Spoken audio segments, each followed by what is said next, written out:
پیغمبر صلی اللہ علیہ وسلم په صحیح بخاری و صحیح مسلم کې دا حدیث دی من احب ان یبسط له فی رزقه وینسع له فی اثره څوک چې دا غواړي چې رزق یې پراخه شي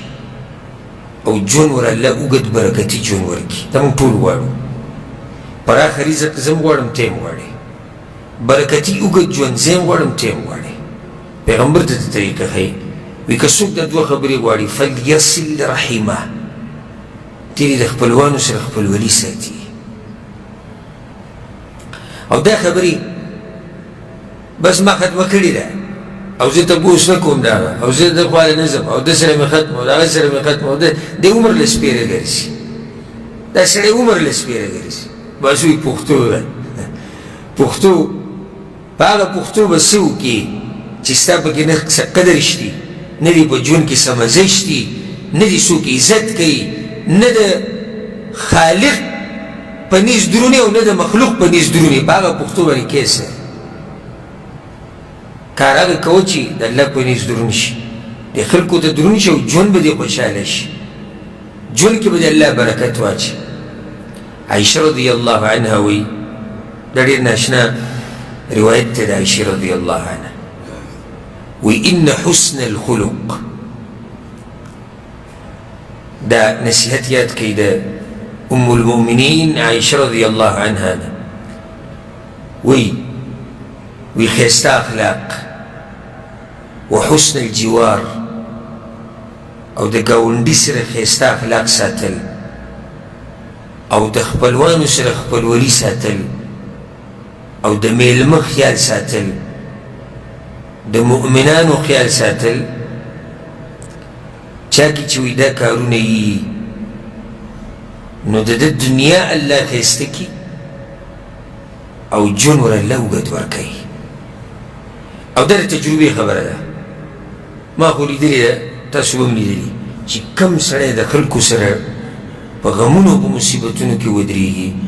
چې کم سړی د خلکو سره منډې ډېرې وایي او د هر چا تپوس کې هر چا سره ښکلي اخلاق ساتي رب العالمین ولا ډېر د برکاتو او د خوشحالو ژوند ورکوي زه په دې بعضو پورې سړي له سببه یعنې خندا هم ورشي او افسوس مې وکړي وایي نه یې د چا سره ساتم او نه د را سره څوک ساتي نو په تا کوي څوک څه په تا څوک څه کوي ته داسې قیمتي کاڼی چې ټوله دنیا د پسې ګرځي زه د دې چا سره ساتم او نه دې ما سره ساتي ډېره ښه په مخه دې ښه ځه په تا څوک څه کوي انسان چې درنېږي هغو په اخلاقو درنېږي انسان چې درنېږي هغو په دیندارۍ درنېږي انسان چې درنېږي هغو په تقوا درنېږي په تا زه څه کومه زه نه دې چا سره ساتم او نه دې ما سره څوک ساتي ګرځه راګرځه ځان له بېلارو کوڅو کې داسې خو ډېر شی بېلارو کوڅو کې ګرځي خو درانه پکې باز خلک دي قدرمن پکې باز دي عزتمن پکې باز دي نو یو طریقه دا ده شپږمه خبره که په ژوند کې برکت غواړې او ښایسته د خوشحالو ژوند غواړې نو د ځان نه به سخي جوړوې سخي څه ته وایي لاس ازاد کړه یو به اسراف دی اسراف نه یو چې انسان کې سخاوت وي په خپلوانو خرچه په غریبانانو خرچه په دین خرچه په ملګرو خرچه په میلمه خرچه چې کله دې دا صفت ته پکې دننه و الله به درله ښایسته ژوند درکوي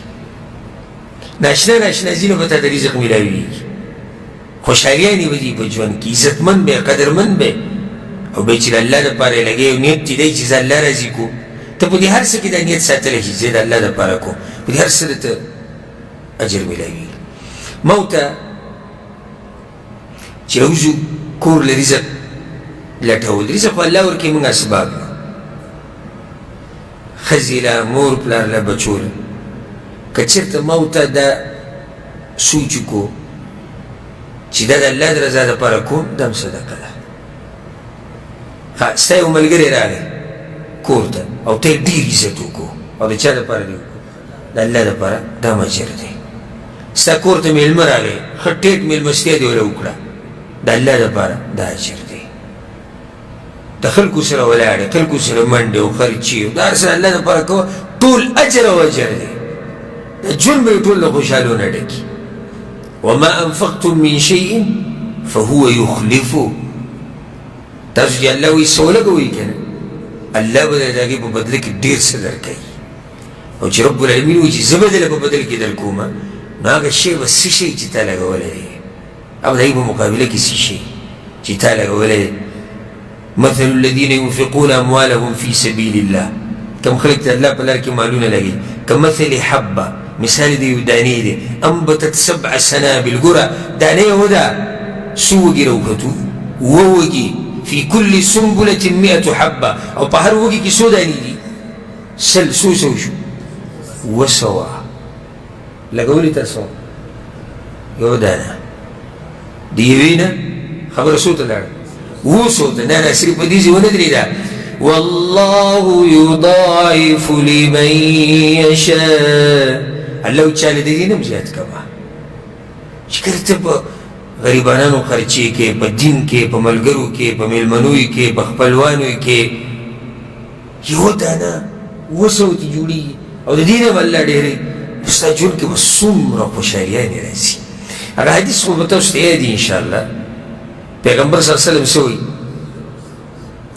وایي چې ډوډۍ خورئ یو ځای خورئ او مه جدا کېږئ فإن الطعام الواحد د یو خوراک د څو دپاره پوره دی دوو دپاره د دوو دریو دپاره او بیا داسې پسې ځه ښه بعض دین والله یې داسې خوی نه موږ ساتي چې مخې ته څه پراته وي داسې بل وګوري بس چې دا خو هر سره نه دې وخورو او دا به زه څه کوم او دا به زه څه خورم